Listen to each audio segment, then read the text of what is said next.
we head into the holidays, well, it's the Christmas holiday this week, and then next week with the New Year holiday, as people are gathering with their friends and their families, they want to capture the moment and get the perfect picture. And usually they're doing that with one of these things, with one of their smartphones. However, getting a picture and getting a really good picture to capture that memory are two completely different things. Here to help us with some helpful tips on how to bridge that gap is Farrah Davidson, a fashion and lifestyle blogger from London Had a Little Lamb. Farrah, thank you for being with us today. Thank you for having me. Appreciate having you on. Let's start with the name of your website. Your website's londonhadalittlelamb.com. Give us a backstory on that.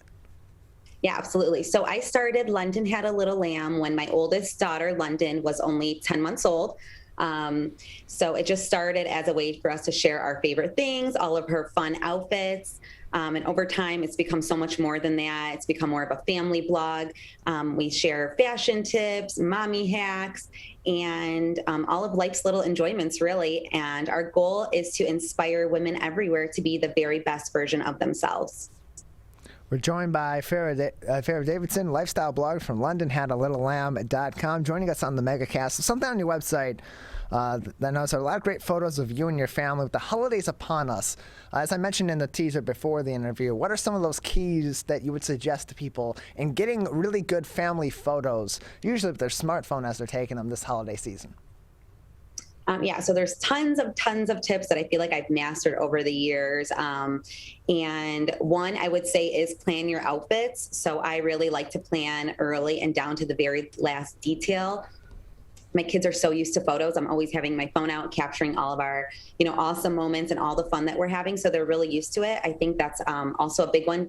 Get your child or your children familiar with the camera. Another thing is when it comes down to planning their outfits, I like to plan everything down to the very last detail. So that's even like their socks and their shoes. My girls really love to dress up and embellish and accessorize with sometimes a little bit over the top, but I do give them a little bit of freedom along with my direction. So that's a big one. And then a third one, especially when it comes to iPhone photos, is just encourage motion.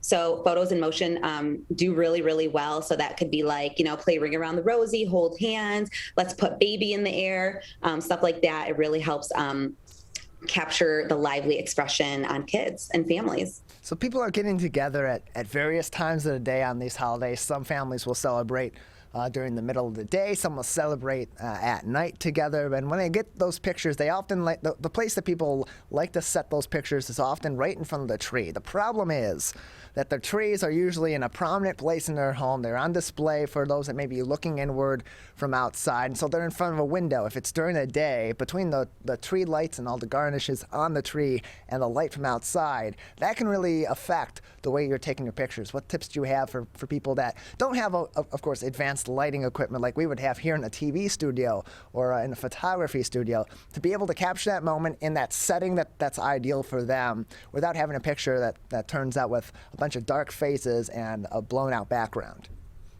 So natural lighting is definitely best. My Christmas tree is in front, the same place every year as well, and it's in front of the largest windows. That's where we get the best natural lighting.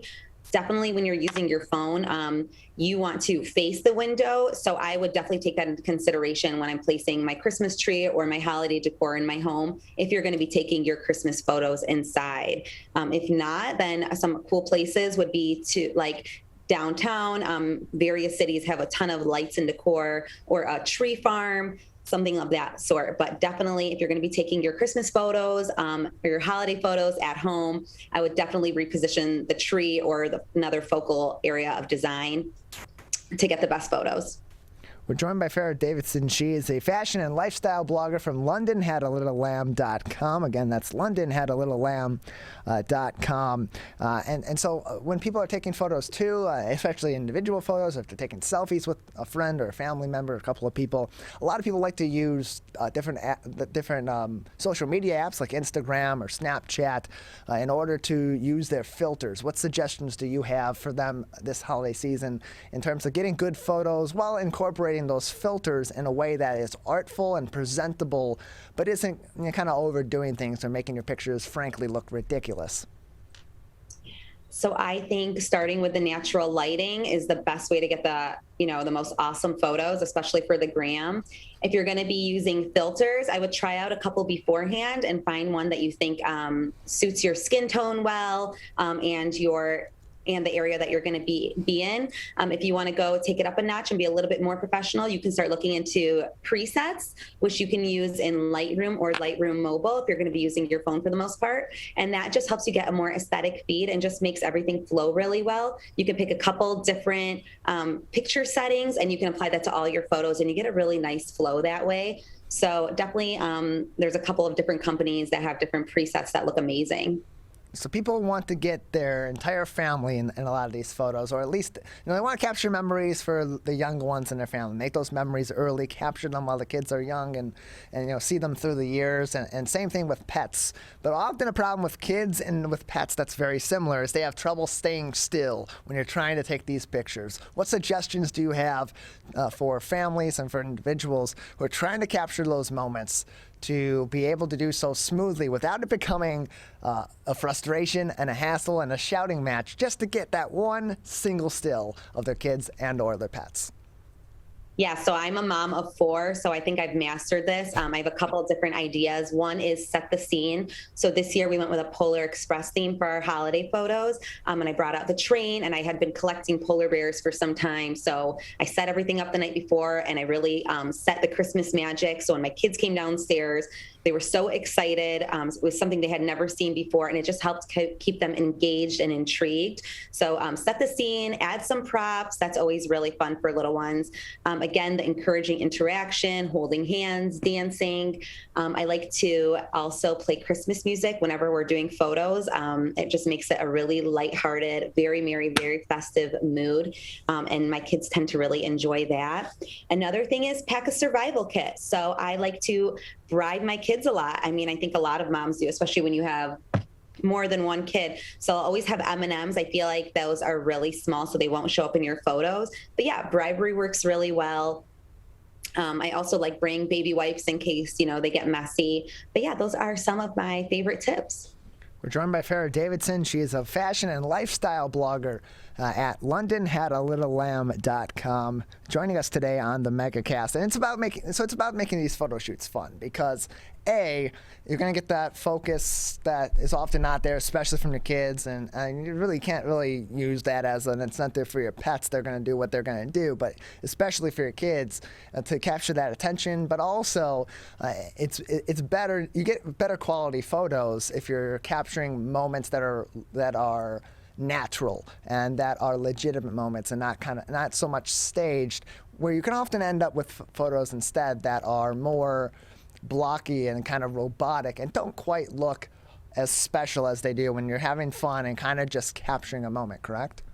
Absolutely. So we do like the standard family photo. Sometimes they're a little stiff. And to be honest, they just don't make the holiday card year after year. It's always the fun, candid ones where my kids' personalities are shining through, and those always make the front of the card. And I just get so much feedback about how fun and beautiful everything looks. We're joined by Farrah Davidson from London Had a Little Lamb, a fashion and lifestyle blog. You can find more information and helpful tips from Farrah by visiting her website at londonhadalittle.com. Again, that is londonhadalittle.com. And so you're also listed on the website for 12 Oaks Mall in Novi, right in my neck of the woods, as one of their style ambassadors. What exactly does that mean, to be a style ambassador, and what role do you play in the community over there at 12 Oaks Mall? So I've been with 12 Oaks probably since 2016. So that was when I just had London, and I was pregnant with my twins, who are now 4 years old. So it's been about 5 years now. And it means that whenever there's a store opening or, a holiday or some event at the mall, I help promote it. It truly is one of the top shopping destinations in the area. There's so much to do and see. They're the best dining, amazing Santa Flight Academy for the kids every year. Now they're doing DIY nights. They just have so much to offer. And it's just great for families or if you're shopping alone. And truly, year after year, I cross everyone off my holiday list when I go shopping at 12 Oaks. So for those that are really interested in fashion or interested in style and may want to someday be in a role similar to yours as a style ambassador, what do they need to be doing right now to kind of develop those skills and eventually maybe be able to help other businesses like you do over at 12 Oaks? So I would say start before you're even ready. So that was something that I didn't do. I took a really long time. And then finally one day my husband just kind of, pushed me out the door and said, you need to get started. You've been talking about it for a while. So start before you're even ready. 2, I would say batch your content. This is something that no one really talks about, but it's really hard to create content every single day, especially if you have a full-time job, which I think most aspiring bloggers do have. So batch your content. If you have a day off and you're going to be shooting all your content on Fridays, get it all together, get it all organized, and that's something that you can do. Another thing is reach out to people, tell them what you do. I had a business card that was this tiny little thing and it said my name and my daughter's name on it. And wherever we went, we would leave a couple. If someone complimented us or what we were wearing, I would hand them out a business card and I would just really leave them wherever we went. So introduce yourself. And by doing that, you're able to tell people about yourself and tell them what you can do for them and their company. So the third thing is, after all of that, reach out to local companies and tell them how you want to share their brand and what you can offer them. We're joined by Farrah Davidson. She is a fashion and lifestyle blogger from London Had a Little Lamb. You can learn more information about that and read her blog over at londonhadalittlelamb.com. And so another big night for style, another big night for fashion is New Year's Eve and New Year's Day celebrations. It's a night that people like to get a little bit dressed up and go out and have a fun time on the town. What are some fashion and style trends for this New Year's Eve in 2021 going into 2022 that you have noticed or people should be considering as they plan their outfits for the big night? So New Year's Eve is definitely a time where anything glitzy and anything sparkle goes. This year, some of the trends I've seen are the clear heels with something embellished on them, whether it be like a brooch or some rhinestones. I've been seeing a lot of tights, a lot of embellished tights, so tights with rhinestones as well. It helps keep you a little bit warm. And furs, whether that be it's typically faux fur and just like something large and fun, and it just looks super festive, super merry, and it just helps set the mood for New Year's Eve and starting a new year. We're joined by Farrah Davidson from London Had a Little Lamb. You can learn more information and view her fashion and lifestyle blog over at londonhadalittlelamb.com. And find more. So Farrah, just another few minutes with you before we'll say goodbye today. Anything else right now, any other trends that people should be keeping in their thoughts as they're planning for different outings throughout the rest of the year, going out with friends, celebrating the holidays, or even trying to just reevaluate their fashion heading into 2022? My top fashion tip for this year heading into 2022 is definitely layer, layer, layer. So that means with a lot of texture, it just helps everything look really rich and beautiful in your photos and wherever you are. As long as you're layering, you're going to look fashionable and you're going to sparkle. Well, Farrah, thank you very much. Appreciate your help and advice as people are looking to sparkle their way into 2022. Thank you so much.